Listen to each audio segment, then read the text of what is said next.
On today's show, Ford introduces the industry's first pursuit-rated hybrid police car. Jeep drops a Hellcat engine in the Grand Cherokee, and Hyundai says it's still working on a small pickup truck. All that and more coming right up on Autoline Daily.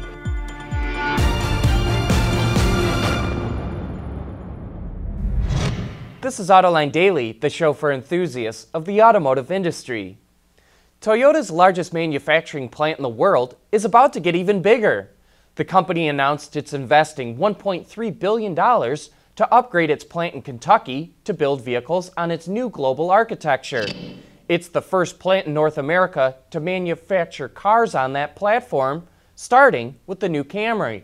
The money will also go towards updating equipment and building a new paint shop. This investment is part of Toyota's plan to invest $10 billion in the U.S. over the next 5 years. Ford dominates the police car segment in the U.S., controlling 63% of the market share. And now it's adding another vehicle to its law enforcement lineup, the Police Responder Hybrid Sedan, the first ever pursuit-rated hybrid police car. It's powered by an Atkinson cycle, 2-liter engine, an electric motor, and a lithium-ion battery. Its fuel economy is rated at 38 mpg, which is more than double what the current non-hybrid Police Interceptor achieves. And compared to that vehicle, Ford says departments could potentially save nearly $4,000 in fuel costs per vehicle annually. Orders for the hybrid begin this spring, but deliveries to police departments won't happen until next summer. Infiniti revealed a new SUV concept ahead of its official debut at the New York Auto Show. Called the QX80 Monograph, it's meant to give a glimpse into the company's future design direction. There aren't many other details, so we'll have to wait for more until it's revealed tomorrow. And we'll be back with more right after this. Autoline Daily is brought to you by Bridgestone Tires, your journey, our passion. Dow Automotive Systems, advanced materials that deliver better results. Lear, a global leader in automotive seating and electrical systems. And by Borg-Warner, propulsion solutions that support a clean, energy-efficient world.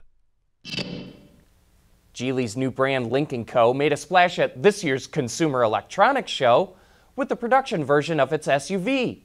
And now we're seeing what the future might hold in store.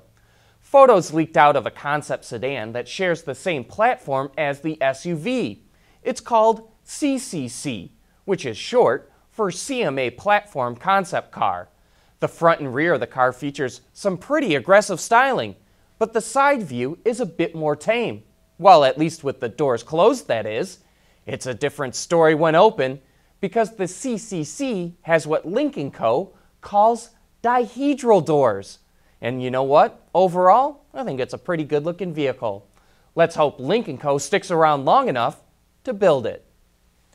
Dodge has been stealing all the headlines at FCA with the Demon, but another brand will have its own high-horsepower news to dole out in New York. Jeep will unveil the Grand Cherokee Trackhawk, which has a Hellcat engine stuffed under its hood.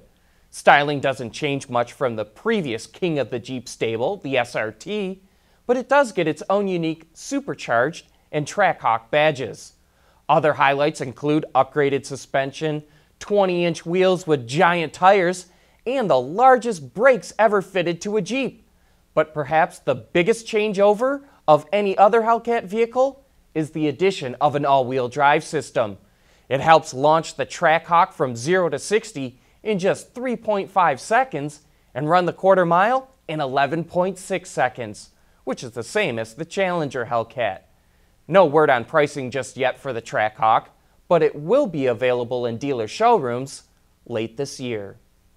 Coming up next, why Hyundai is still bullish on small pickup trucks. Bridgestone's revolutionary drive car tires are engineered to take a puncture and drive up to 50 miles on a flat. I feel unstoppable, like a superhero. With a sidekick. Yeah, you're my sidekick, right, bud? No. Okay. A few years back at the Detroit Auto Show, Hyundai introduced a small truck concept called the Santa Cruz. So what's the status of that vehicle? Well, on last week's Autoline After Hours, we were joined by Mike O'Brien, the head of product planning at Hyundai Motor America, and he revealed that the company is still working on that vehicle. We're working very hard on that concept. That is, to me, a great example of some really bright people that we're very fortunate to have in our company that envision this future where, you know what, in every category of vehicle in the United States, you have about the same split of men and women. You know, 55% men, 45% women. And let's face it, even though they might only buy 45%, they're probably driving 85% of the decision making. There's only two categories where that's not true.